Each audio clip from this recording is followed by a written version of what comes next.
أشهد أن محمد رسول الله.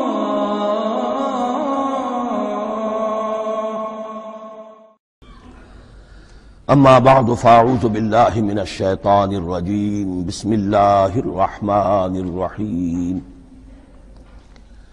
الحمد لله رب العالمين الرحمن الرحيم مالك يوم الدين إياك نعبد وإياك نستعين اهدنا الصراط المستقيم صراط الذين أنعمت عليهم غير المغضوب عليهم ولا الضالين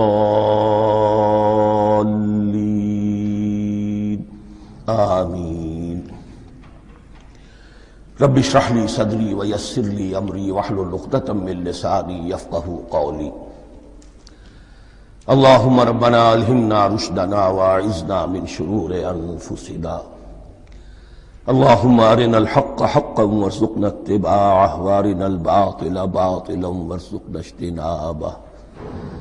اللهم ربنا يسر لنا أمورنا كلها وأتمم لنا بالخير وتقبل منا فإنك خير المتقبلين آمین یا رب العالمین.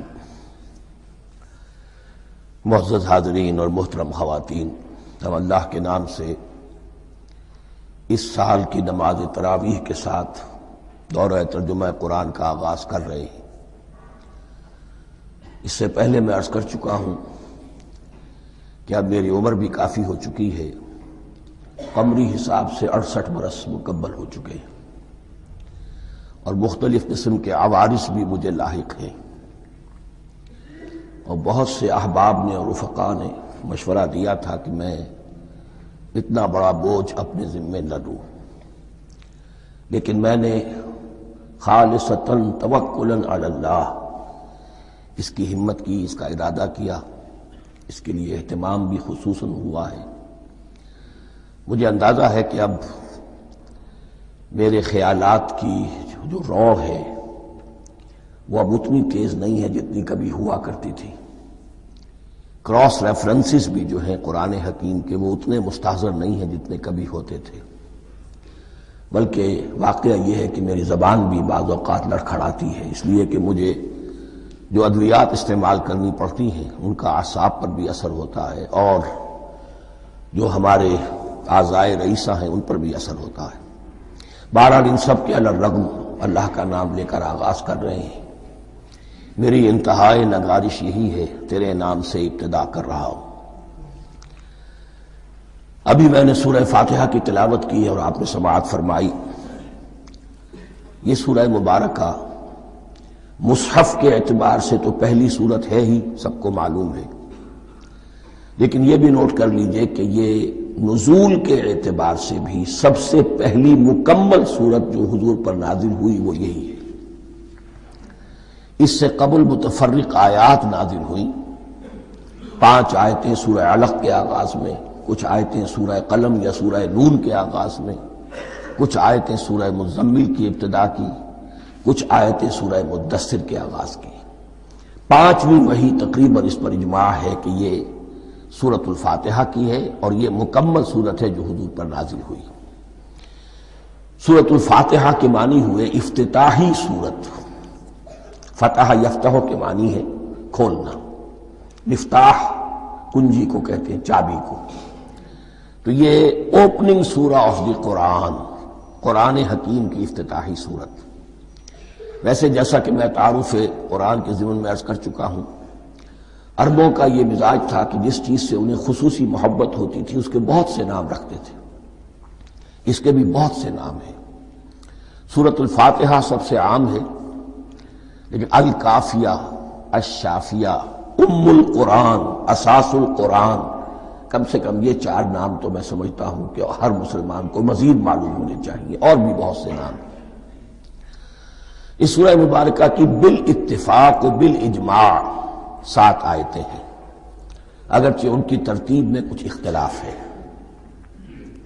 ایک رائے، یہ رائے امام شافعی کی بھی ہے، اور بصرہ کے جو قراء تھے ان کی بھی ہے کہ آیت بسم اللہ بھی سورہ فاتحہ میں شامل ہے، اس کا جز ہے، وہ اس کو شامل کر کے پھر 7 آیتیں بناتے ہیں، تو آخری جنہیں ہم 2 آیتیں سمجھتے ہیں، صراط الذین انعمت علیہم غیر المغضوب علیہم ولا الضالین، وہ ان کے نزدیک ایک آیت ہے۔ تو گویا کہ نتیجہ یہ نکلا کہ آیتوں کی تعداد 7 ہی رہتی ہے۔ امام ابو حنیفہ رحمۃ اللہ علیہ کا موقف اور کوفے کے جو قراء تھے ان کا بھی موقف یہ ہے کہ آیت بسم اللہ نہ سورہ فاتحہ کا جز ہے نہ کسی اور سورت کا جز ہے، سوائے ایک مقام پر جہاں حضرت سلیمان علیہ السلام کا خط جو ہے نقل ہوا ہے، جو انہوں نے ملکہ سبا کو لکھا تھا، انہ من سلیمان و انہ بسم اللہ الرحمن الرحیم، تو قرآن کے مطلب میں صرف اسی جگہ پر یہ آیت شامل سمجھتے ہیں، باقی یہ صرف علامت کے طور پر کہ یہاں سے ایک نئی سورت شروع ہو رہی ہے درج کی گئی ہے۔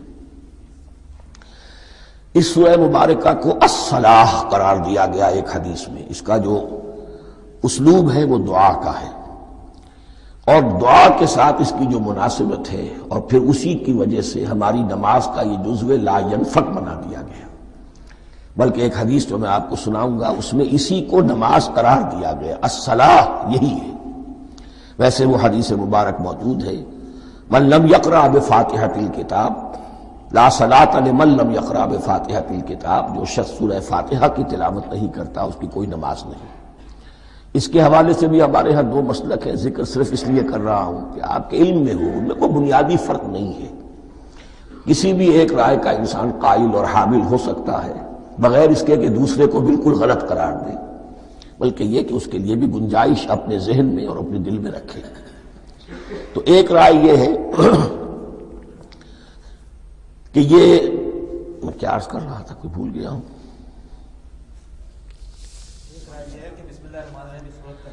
جی، اور دوسری آیت یہ ہے کہ اس کا حصہ نہیں ہے، اسی اعتبار سے یہ کہ یہ سورہ مبارکہ نماز میں پڑھی جانی ضروری ہے، لا صلاۃ لمن لم یقرأ بفاتحۃ الکتاب۔ البتہ یہ اختلاف ہے، یہ بات جو میں ذکر کر رہا تھا جو ذہن سے نکل گئی، کہ آیا مقتدی جو ہے امام کے پیچھے کھڑا ہو کر جب نماز پڑھ رہا ہو تو کیا اس صورت میں بھی اس کے لیے لازم ہے کہ سورہ فاتحہ پڑھے؟ اس میں 2 رائے ہو گئی، بلکہ 3۔ ایک رائے انتہائی ہے اور وہ فقہ حنفی کی طرف منسوب ہے کہ اگر آپ امام کے پیچھے مقتدی کی حیثیت سے نماز پڑھ رہے ہیں تو کسی بھی رکعت میں آپ سورہ فاتحہ نہیں پڑھیں گے۔ ایک دوسری بالکل برعکس رائے ہے، وہ امام شافعی رحمۃ اللہ علیہ کی ہے کہ ہر حالت میں چاہے امام جہری رکعت پڑھا رہا ہو جس میں وہ بلند آواز سے سورہ فاتحہ پڑھ رہا ہو، اور چاہے وہ سری رکعت ہو، ہر حالت میں مقتدی کو بھی پڑھنی ہے۔ ایک تیسری رائے بین ہے، وہ امام مالک کی ہے رحمۃ اللہ علیہ، کہ جو سری رکعت ہے جس میں کہ امام بھی خاموشی سے پڑھ رہا ہے، مقتدیوں کو بھی پڑھنی چاہیے۔ جو جہری رکعت ہے جس میں کہ امام بلند آواز سے پڑھ رہا ہے، اس میں مقتدیوں کو خاموش رہ کر پوری توجہ جو ہے سننے پر صرف کر دینی چاہیے۔ اذا قرئ القرآن فاستمعوا له وانصتوا، جب قرآن پڑھا جا رہا ہو تو پوری توجہ اس کے پڑھنے پر مرکوز کر دو اور خود خاموش رہو۔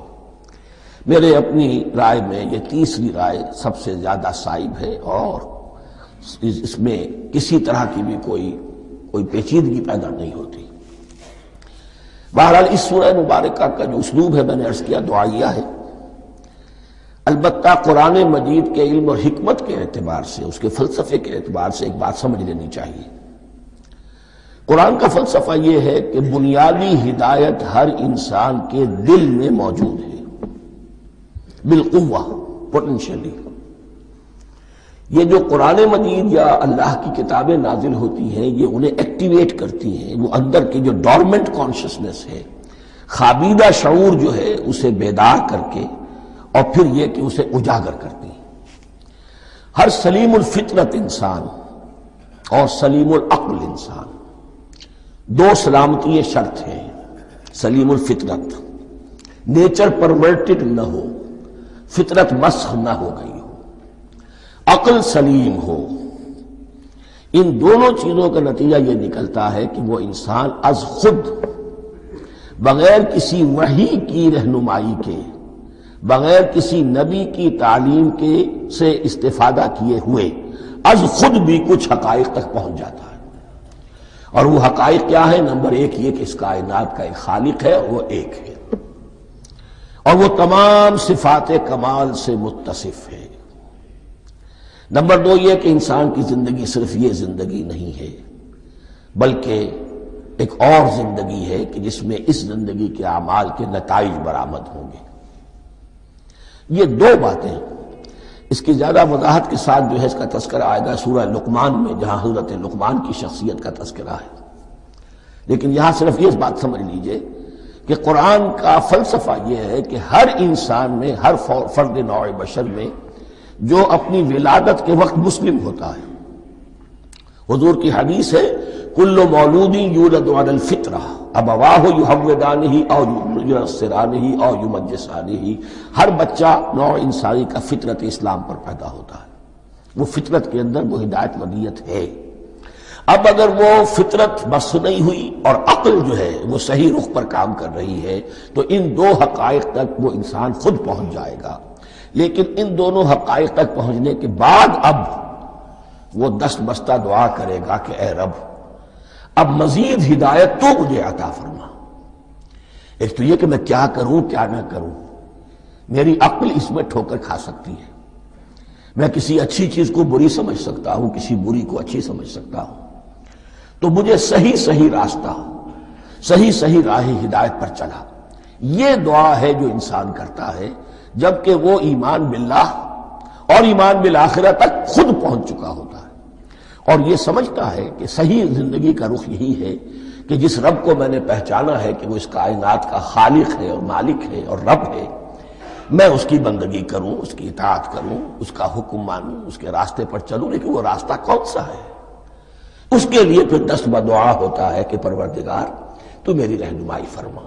یہ مقام ہے کہ جہاں آپ سمجھ لیجئے اپنے آپ کو بھی آج اس جگہ پر تصور کرتے ہوئے پھر اس سورہ مبارکہ کو پڑھیے کہ آپ اس مقام پر اللہ کے فضل و کرم سے پہنچ چکے ہیں کہ اللہ کو آپ نے پہچان لیا اور اس کی توحید کو جان لیا، اس کی جملہ صفات کمال سے آپ واقف ہو گئے، آپ یہ بھی جان گئے کہ بڑھ کر اس کے حضور میں حاضر ہونا ہے اور وہ حساب کتاب لے گا۔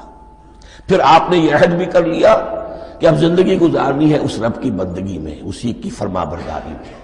اب یہاں کھڑے ہو کر آپ پوچھتے ہیں کہ اللہ مجھے وہ تفصیلی ہدایت عطا فرما، ایسا نہ ہو کہ کبھی میں کسی راستے پر چلتا ہوا کسی پگڈنڈی پر مڑ جاؤں اور وہ تھوڑی سی جو ڈیوییشن ہو میرے راستے کی وہ میری عاقبت کو برباد کر دے۔ یک لحظہ غافل گشتم و صد سال راہم دور شد، اس لیے کہ ہوتا یہی ہے سیدھے راستے سے ذرا سی کوئی پگڈنڈی جو ہے تھوڑے سے اینگل پر نکلی ہے، لیکن جب چلتے جائیں گے آپ تو جتنا آگے بڑھیں گے اس پر، اس راہ صراط مستقیم سے آپ اتنے ہی زیادہ دور ہوتے چلے جائیں گے۔ یہ ہے قرآن مجید کی حکمت اور فلسفے کے اعتبار سے اس سورہ مبارکہ کا مقام۔ اب آئیے ہم بسم اللہ کرتے ہیں۔ بسم اللہ الرحمن الرحیم، شروع کرتا ہوں میں اللہ کے نام سے جو رحمان اور رحیم ہے۔ اس پر کچھ گفتگو ہو چکی ہے تعارف قرآن کے ضمن میں کہ رحمان اور رحیم دو نام ہیں کہ جو رحمت کے مادے سے نکلتے ہیں۔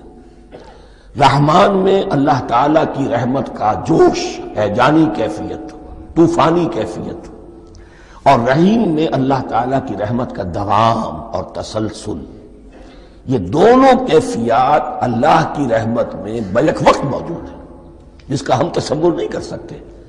ہم سمندر کو دیکھتے ہیں، متلاطم سمندر ہے، اس میں ہیجان ہے، طوفان ہے۔ دریا کو دیکھتے ہیں کہ وہ سکون کے ساتھ چل رہا ہے، خاموشی سے چل رہا ہے، بہہ رہا ہے، بس تسلسل کے ساتھ بہہ رہا ہے۔ ہم ان دونوں کیفیات کو علیحدہ علیحدہ دیکھتے ہیں تو ہمارا ذہن ان دونوں کو بیک وقت اس کا تصور نہیں کر سکتا، تخیل ممکن نہیں۔ لیکن اللہ کی رحمت کی یہ دونوں شانیں مستقلاً ہر وقت موجود ہیں، بیک وقت، اسی لیے ان دونوں کے درمیان کہیں حرف عطف نہیں آئے گا۔ بسم اللہ الرحمن الرحیم، الحمدللہ رب العالمین، کل حمد، اور حمد کو ذہن میں رکھ لیجئے، حمد مساوی ہے تعریف جمع شکر۔ عام طور پر ترجموں میں ایک لفظ لایا جاتا ہے، کل تعریف اللہ کے لیے، یہ کافی نہیں ہے۔ تعریف آپ کسی شے کی کر سکتے ہیں جس میں کوئی حسن ہے، خوبی ہے، کسی بھی اعتبار سے، خواہ آپ کو اس کے حسن و خوبی سے کوئی فائدہ حاصل نہیں ہو رہا۔ ایک پھول ہے، بہت خوبصورت ہے، بس ٹھیک ہے، خوبصورت ہے، آپ نے کہا، تعریف کر دی۔ شکر کرتے ہیں آپ اس شے کا جس سے آپ کو کوئی فائدہ پہنچا ہو، استفادہ ہوا ہو، آپ کی کوئی ضرورت پوری ہوئی ہو، آپ کی کوئی مشکل رفع ہوئی ہو۔ اور آپ دیکھیں گے کہ حمد میں یہ شکر کا پہلو غالب ہے۔ جتنی بھی دعائیں ہیں حضور سے منقول، شکر کے مقام پر وہاں حمد آتا ہے۔ بھوک لگی ہوئی تھی، کھانا کھایا، الحمدللہ الذی اطعمنی وسقانی۔ اب یہاں دیکھیے ترجمہ تعریف نہیں، شکر ہے اس اللہ کا جس نے مجھے کھلایا اور پلایا۔ آپ بیت الخلاء سے باہر آئے، نجاستیں آپ سے دور ہو گئیں، طبیعت میں انشراح ہوا، الحمدللہ الذی اذھب عنی الاذی وعافانی۔ وہ شکر ہے اس اللہ کا جس نے اذیت بخش چیزیں مجھ سے دور کر دیں اور مجھے عافیت بخشی۔ تو یہ الحمدللہ رب العالمین، اللہ تعالیٰ کا حسن و کمال اور حسن و جمال اپنی جگہ بھی اس انتہا کا ہے کہ جتنی تعریف اس کا حق ہے ہم کر ہی نہیں سکتے، لیکن اس کے احسانات اور انعامات ہم پر اتنے ہیں کہ ہم ان کو بھی گن نہیں سکتے۔ لہذا ایک ہی احصاء ہم نے کر دیا الف لام کے ساتھ، الحمدللہ رب العالمین۔ تمام تعریفیں اور کل شکر اللہ کے لیے ہیں کہ جو تمام جہانوں کا پروردگار ہے، رب ہے، مالک ہے۔ رب میں ایک مفہوم ہوتا ہے ربوبیت کا، اور اس میں مفہوم شامل ہوتا ہے تربیت کا، ربیانی صغیرہ۔ تو مالک ہونا اور تربیت دینا، آپ جس شے کے مالک ہوں گے آپ چاہیں گے اس میں بڑھوتری ہو، اس میں اضافہ ہو، وہ نشو و نما پائے۔ تو یہ دونوں چیزیں آپس میں ایک دوسرے کا جڑی ہوئی ہیں، پروردگار بھی اور مالک بھی۔ عام طور پر عربی میں رب کا لفظ مالک کے لیے آتا ہے، رب البیت، رب الدار، رب المال۔ تو مال وہاں پر ظاہر بات ہے کہ اس سے مراد کیا ہے، مال والا، گھر والا، گھر کا مالک۔ تو کل شکر اور کل تعریف اس اللہ کے لیے ہے جو تمام جہانوں کا مالک بھی ہے اور پروردگار بھی ہے۔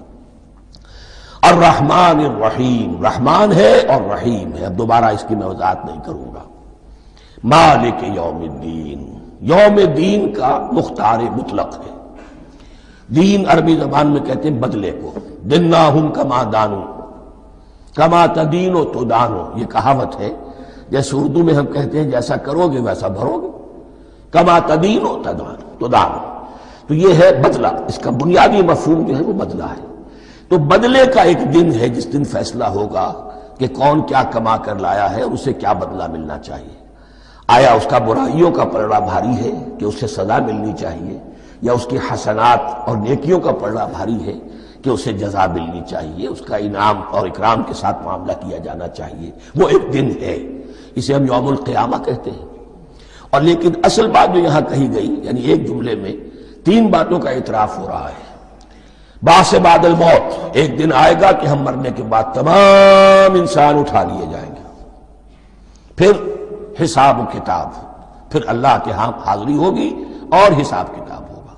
اور تیسرا یہ کہ اس حساب کتاب کے دن کا مختار مطلق اللہ ہے، یعنی کسی اور کو اپنے ذہن میں سہارا بنا کر آپ زندگی گزاریں کہ وہ مجھے چھڑا لے گا، یا وہ ہستی جو ہے اتنی زوردار ہے کہ وہ مجھے بچا لے گی، اس سے اپنے دل کو، اپنے ذہن کو بالکل پاک کر لیجئے۔ مالک یوم الدین، ایک دوسری جگہ پر قرآن میں آیا ہے، اس روز کوئی پکارنے والا پکارے گا، لمن الملک اليوم للہ الواحد القہار، آج کے دن کس کا اختیار مطلق ہے؟ اور پھر کہا جائے گا اللہ کے لیے، الواحد قہار، جو پوری طرح چھایا ہوا ہے، مستولی ہے۔ تو مالک یوم الدین، جو جزا و سزا کے دن کا مالک ہے۔ اب یہاں سے کلام ایک رخ بدل رہا ہے۔ ابھی تک تو یہ غائبانہ انداز میں کلام ہو رہا ہے، اللہ سے خطاب نہیں آیا اس میں ابھی۔ الحمدللہ رب العالمین الرحمن الرحیم مالک یوم الدین، اب خطاب ہے، ایاک نعبد و ایاک نستعین، ہم صرف تیری ہی بندگی کرتے ہیں اور کریں گے، اور ہم صرف تجھ ہی سے مدد مانگتے ہیں اور مانگیں گے۔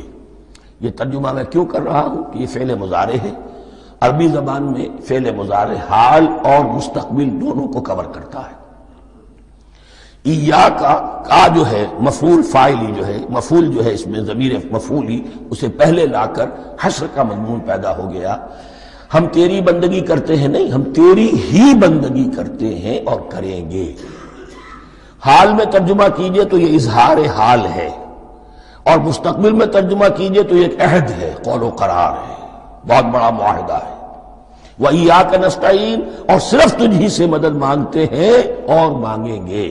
اس میں بھی حال کا ترجمہ اظہار حال، اللہ کرے کہ واقعی ہمارا حال وہی ہو، جب ہم یہ الفاظ کہتے ہیں تو واقعتاً ہم اس پر پورے اتر رہے ہوں کہ اسی کی بندگی کر رہے ہوں اور اسی سے ساری استعانت اور استمداد کر رہے ہیں۔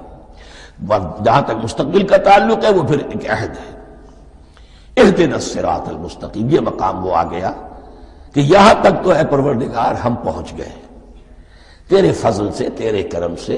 فطرت سلیمہ بھی تیری عطا کردہ تھی، عقل سلیم بھی تیری ودیعت کردہ تھی، ان دونوں کی روشنی سے ہم یہاں تک تو پہنچ گئے۔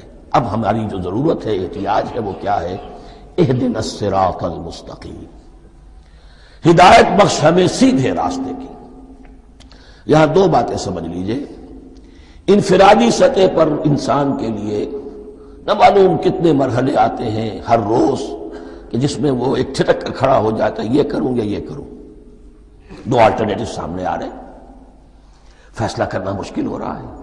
قدم قدم پر ہدایت کی ضرورت ہے، اور اجتماعی طور پر نوع انسانی تین بڑے بڑے تمدنی مسائل میں واقعہ یہ ہے کہ تسلیم کر لیا جانا چاہیے کہ عقل انسانی اس کو راستہ نہیں دکھا سکتی۔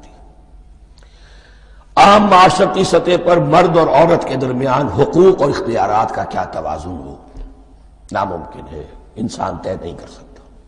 انسان یا مرد ہے یا عورت ہے۔ عورت سوچے گی اپنے لحاظ، اپنے جذبات کا، اپنے خیالات کا لحاظ رکھے گی، مرد کے جذبات و احساسات کا اسے کوئی اس کا کوئی تصور ہی ممکن نہیں۔ مرد سوچے گا اسے اپنے احساسات معلوم ہے، لیکن یہ کہ عورت کے احساسات سے وہ نابلد ہے، ان کو محسوس کر ہی نہیں سکتا۔ لا محالہ وہ اپنے بارے میں وہ جو بھی نظام بنائے گا اس میں وہ اپنی بالادستی رکھے گا۔ وہ تو ایک ہی ہستی ہو سکتی ہے کہ جو دونوں کی خالق ہے، مرد کی بھی عورت کی بھی، اور اس کو دونوں سے محبت ہے، دونوں کا خیر خواہ ہے، دونوں کا رب ہے، دونوں کو پروان چڑھانا چاہتا ہے۔ اسی طرح فرد اور معاشرہ یا ریاست، حکومت اور ریاست ہمیشہ یہ چاہتی ہے کہ سارے اختیارات ہمارے ہاتھ میں آ جائیں، ٹوٹلیٹیرین سوسائٹی ہو، بس ہم حکم دیں اور لوگ اس پر چلیں۔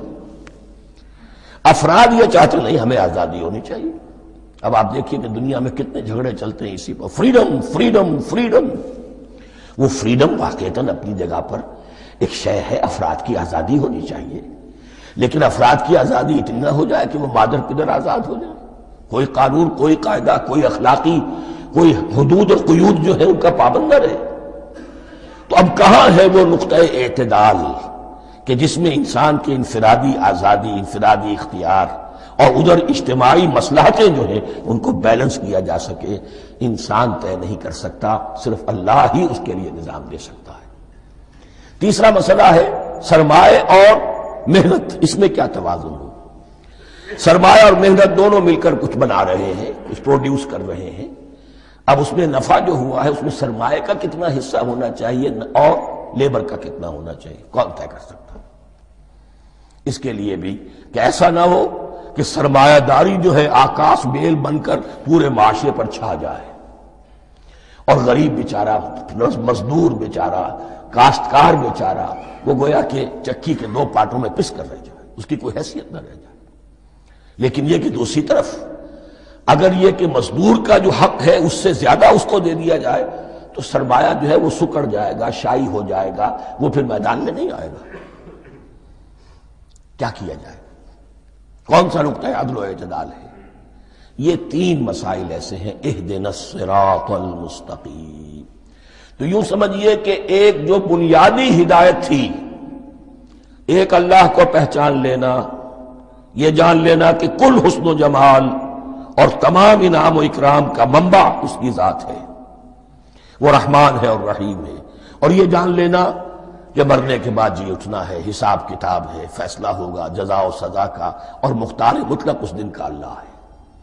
پھر یہ عہد کر لینا ایاک نعبد و ایاک نستعین۔ اس کے بعد دعا، پروردگار ہمیں ہدایت پر قائم رکھ، ہماری ہدایت میں اضافہ فرما۔ اس ہدایت کے لفظ کو سمجھ لیجئے، بنیادی ہدایت، تفصیلی ہدایت، قدم قدم پر ہدایت، ہدایت پر ہدایت. والذین اہتدوا زادہم ھدی، جو لوگ ہدایت کے راستے پر آتے ہیں اللہ ان کی ہدایت میں اضافہ کرتا ہے. تو یہ قدم قدم پر ہمیں ہدایت کی ضرورت ہے اور مرحلہ وار ضرورت ہے. ہدایت اس کو بھی کہتے ہیں کہ کسی نے آپ سے کوئی پتہ پوچھا، آپ نے کہا ادھر جانا، پھر دوسری گلی میں مڑنا، پھر جانا 2-3 لائٹیں چلے جانا، پھر مڑنا وغیرہ وغیرہ، یہ بھی ہدایت ہے. نظری طور پر آپ نے بتایا ہے. ایک ہدایت یہ ہوئی کہ بھائی میں چلتا ہوں آپ کے ساتھ، میں آپ کو وہاں تک پہنچا دوں گا تاکہ آپ کو دقت نہ ہو، آپ نے منزل تک پہنچا دیا. ان دونوں کے درمیان، یہ تو میں نے ایک فرد کی مثال دی ہے، اللہ اور بندے کے درمیان نہ معلوم کتنے مراحل ہیں ہدایت کے. تو کسی وقت بھی انسان اپنے آپ کو ہدایت خداوندی سے مستغنا نہیں سمجھ سکتا، اور نہیں تو پروردگار جو ہدایت دی ہے اس پر ہدایت پر قائم رکھ. کیا پتہ شیطان کا کوئی حملہ، کیا پتہ ہمارے نفس کی کوئی شرارت کسی ایسے رخ پر ہمیں ڈال دے کہ اب تک کی ساری کمائی بھی ضائع ہو جائے. لہذا یہ نہ سمجھیے کہ جب یہ ساری چیزیں ان کو معلوم تھی، ان چیزوں کا تو اقرار کر رہے تو اب ہدایت کون سی مانگ رہے ہیں. تو ہدایت کا تو بڑا میدان کھلا ہوا ہے، اور اس ہدایت کی وہ جو میں نے آخری شکل آپ کو بتائی ہے کہ منزل مقصود تک پہنچا دے، یہ ہدایت بھی قرآن مجید میں اس معنی میں بھی لفظ آیا ہے کہ اہل جنت جب جنت میں داخل ہوں گے تو جو ترانہ حمد ان کی زبان پر اس وقت ہوگا وہ کیا ہے؟ الحمدللہ الذی ہدانا لہذا وما کنا لنہتدی لولا ان ہدانا اللہ. کل شکر اس اللہ کا جس نے ہمیں یہاں تک پہنچا دیا، ہدایت دی یہاں تک پہنچا دیا، اور ہم ہرگز نہ پہنچ پاتے، ہم ہرگز ہدایت یافتہ نہ ہو سکتے اگر اللہ ہی ہمیں ہدایت نہ دیتا. اہدنا الصراط المستقیم، سیدھا راستہ. صراط الذین انعمت علیہم، اب اس کی مزید وضاحت ہے. راستہ اس کا ان لوگوں کا جن پر تیرا انعام ہوا. یہ کون لوگ ہیں؟ اس کی وضاحت آپ کو ملے گی سورہ نساء میں. من یطع اللہ والرسول فاولئک مع الذین انعم اللہ علیہم من النبیین والصدیقین والشہداء والصالحین. 4 طبقات ہیں منعم علیہم جن پر اللہ کا انعام ہوا ہے. چوٹی پر انبیاء کرام، اس کے بعد صدیقین کرام، اس کے بعد شہداء عظام، اس کے بعد عام صالح مسلمان صالح ہو. یہ بیس لائن ہے. اس سے اوپر کا درجہ شہداء کا ہے، اس سے اوپر کا درجہ صدیقین کا ہے، اور پھر اس سے اوپر کا درجہ انبیاء کا ہے. انبیاء میں سے پھر وہ بھی ہوتے ہیں کہ جو اولو العزم میں من الرسل ہیں. لیکن یہ 4 طبقات ہیں، ان کے راستے پر ہمیں چلا. غیر المغضوب علیہم ولا الضالین، جو مغضوب علیہم نہیں ہوئے، جن پر تیرا غضب نہیں ہوا. اور غضب ہوتا ہے ان پر کہ جو ہدایت کے واضح ہونے کے بعد ہدایت کو ترک کر دیں، وہ ہے مغضوب علیہم.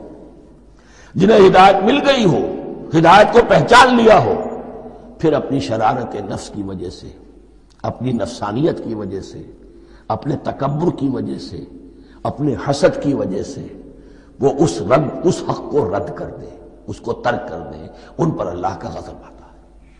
اور اس میں اس کی بہت بڑی مثال تاریخ کے اعتبار سے یہودی ہے.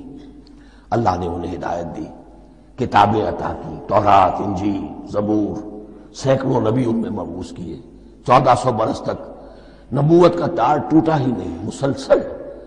ابتدا میں بھی 2 نبی، موسیٰ اور ہارون، اور اختتام پر بھی 2 نبی، عیسیٰ اور یحییٰ علیہ السلام. اور ان کے مابین کوئی لمحہ نہیں آیا ہے تاریخ بنی اسرائیل میں جبکہ کوئی نہ کوئی نبی موجود نہ ہو. لیکن انہوں نے اپنی شرارت نفس کی وجہ سے ہدایت تورات سے بھی منہ موڑا، اور پھر سب سے بڑی بات یہ کہ ہدایت محمدی سے، ہدایت قرآنی سے بھی صلی اللہ علیہ وسلم منہ موڑا. وہ ہے مغضوب علیہم ولا الضالین، اور نہ ہی گمراہ ہوئے. یہ لفظ جو آتا ہے عربی زبان میں گمراہ کا بھی ہے اور تلاش حق میں بھٹکنے والے کا بھی ہے. ایک وہ شخص ہے جس پر حق ابھی واضح نہیں ہوا، وہ تلاش میں ہے، اس کے لیے بھی ضال کا لفظ آئے گا. اسی طرح کوئی شخص کسی کے عشق اور محبت میں ایسا ہو جائے، دیوانہ ہو جائے، اس کو بھی ضال کہتے ہیں. یعنی اس کے اوپر جذبات کا اتنا غلبہ ہو گیا ہے کسی کی محبت اور عشق کی بنا پر. تو حضور کے لیے یہ لفظ آیا ہے وَوَجَدَكَ ضَالًّا فَهَدَىٰ، اور یہ تو سورۃ الضحیٰ ہے، اکثر بیشتر لوگوں کو یاد ہوگی۔ تو یہ جو ضال کا لفظ ہے اس میں سمجھ لیجئے ضروری نہیں ہے کہ وہ گمراہ ہو، بلکہ وہ بھی کہ جو ابھی راہ ہدایت کی طلب میں اس کے حصول کے لیے اس کی تلاش میں کوشاں ہیں، اور وہ بھی کہ جو کسی مغالطے کی وجہ سے حق سے منحرف ہو جائے۔ یہ بھی جان لیجئے کہ ایک ہے بدنیتی، تکبر، حسد، حق کو جان کر پہچان کر رد کر دینا یا چھوڑ دینا یا ترک کر دینا، ایک ہے کسی غلطی میں، کسی جذبات کے اندر آ کر، کسی غلو کے اندر مبتلا ہو کر اور حق سے منحرف ہو جانا۔ اس کی جو سب سے بڑی مثال ہے وہ نصارہ ہے، عیسائی ہے۔ حضرت مسیح کو انہوں نے مانا لیکن غلو کیا، یہ لفظ آئے گا آگے، لا تغلو فی دینکم، اپنے دین میں غلو نہ کرو۔ جیسے ہمارے ہاں بھی بعض لوگ ہیں جو حضور صلی اللہ علیہ وسلم کی تعریف میں، حضور صلی اللہ علیہ وسلم کے ساتھ اپنی محبت کے اظہار میں غلو کر جاتے ہیں۔ یہ انتہا درجے کو ہو گیا تھا حضرت مسیح علیہ السلام کے ماننے والوں میں، اور اس کی بنا پر انہوں نے تثلیث کا عقیدہ ایجاد کر لیا اور حضرت مسیح علیہ السلام کو اللہ کا بیٹا بنا دیا۔ تو اس کی سب سے بڑی مثال ضالین کی اس اعتبار سے کہ ہدایت پانے کے بعد کسی بدنیتی سے نہیں بلکہ کسی اچھے جذبے میں غلو کی وجہ سے، رسول سے محبت کرنا تو اچھا جذبہ ہے لیکن یہ محبت بھی ایک حد میں رہنی چاہیے، غلو کرے گی تو ظاہر بات ہے کہ اس کے بعد وہ گمراہی کی طرف لے جائے گی۔ تو یہ ہے اس سورہ مبارکہ کا ترجمہ، اور اس کے بعد آخر میں آمین کہنا یہ مسنون بھی ہے، کہنا چاہیے۔ البتہ اختلاف یہاں بھی صرف اتنا ہے کہ نماز میں جب آپ امام کے ساتھ ہیں، وہ اگر جہری قرات کر رہا ہے تو آیا اس کے بعد آپ کو بھی بالجہر کہنا ہے آمین یا نہیں کہنا، یہ اختلاف ہے، ان میں کوئی فرق واقع نہیں ہوتا۔ یہ چیز متفق علیہ کہ کہنا ہے آمین، بلکہ یہ آمین تو یہودیوں میں ہے، یہ آمین جو ہے یہ عیسائیوں میں بھی ہے۔ ان کی بھی جو پریئر لارڈس پریئر ہے اس کے بعد آمین، وہ آمین کہتے ہیں، وہ فرق وہ لفظ ایک ہی ہے، اس لیے کہ عبرانی زبان اور عربی زبان، یا تو ہم یہ کہہ سکتے ہیں کہ دونوں بہنیں ہیں، کوئی ایک مشترک زبان تھی ان کی ماں جس کی یہ دو بیٹیاں ہیں، اور یا یہ کہنا پڑے گا کہ عربی زبان کی ماں جو ہے وہ عبرانی زبان ہے۔ بہرحال بڑا قریبی رشتہ عربی کا اور عبرانی کا ہے، اس اعتبار سے وہ آمین۔ اب آپ کو معلوم ہے ہم السلام علیکم وہ کہتے ہیں، وہ سلام کہتے ہیں، فرق کیا ہے؟ وہ تو تلفظ کا فرق ہے۔ اسی طریقے سے اور بہت سے الفاظ ہیں، میں بعد میں بتا۔ اب میں اس سورہ مبارکہ کے بارے میں خاص حدیث آپ کو سنانا چاہتا ہوں، اور اسی سے در حقیقت جو امام ابو حنیفہ کا موقف ہے رحمۃ اللہ علیہ، اس کی حقانیت مزید مبرہن ہو جائے گی۔ یعنی کیا کہ آیت بسم اللہ سورہ فاتحہ کا جز نہیں ہے، سورہ فاتحہ الحمدللہ رب العالمین سے شروع ہوتی ہے۔